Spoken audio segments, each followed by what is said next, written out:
Dieu est souverainement libre, Dieu est liberté même, et si l'homme est créé à son image et à sa ressemblance, c'est qu'il est créé libre.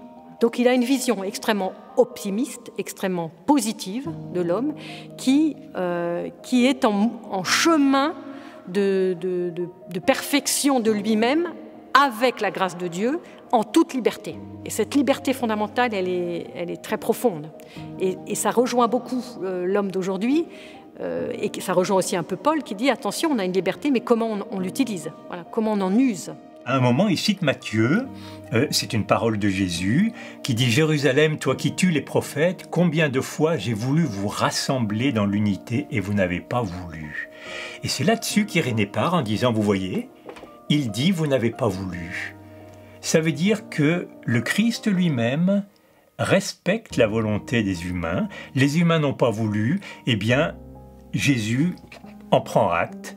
Et il le regrette, bien sûr, mais il n'essaye pas de forcer une porte qui ne veut pas s'ouvrir. Irénée voit toujours Dieu et l'homme coacteurs dans l'histoire du salut, chacun à son rang, bien sûr, et selon sa puissance. Mais si l'homme ne reçoit pas ce que Dieu donne, alors rien ne peut se faire. Un théologien lyonnais du XXe siècle, le père Varillon, aimait répéter « Dieu n'est pas tout-puissant ». Dieu est amour, il ne peut que ce que peut l'amour.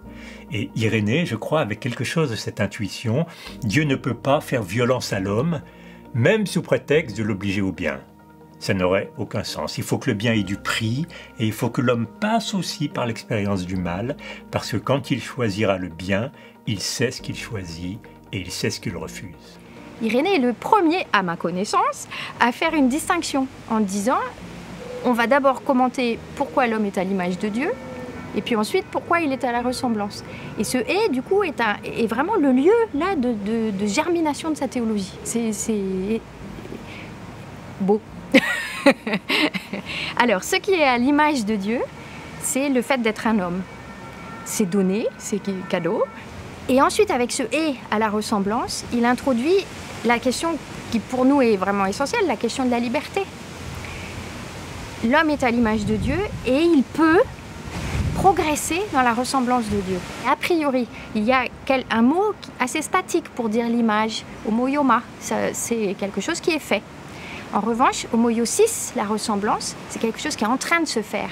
Pour moi, c'est ce qui rend Irénée très très attachant. Et pour aujourd'hui, ça répond à des tas d'attentes en fait. Tous les gens qui cherchent le développement personnel, etc. Là, ils peuvent trouver un développement personnel chrétien, complètement ancré dans la Bible et complètement du coup dans la tradition patristique.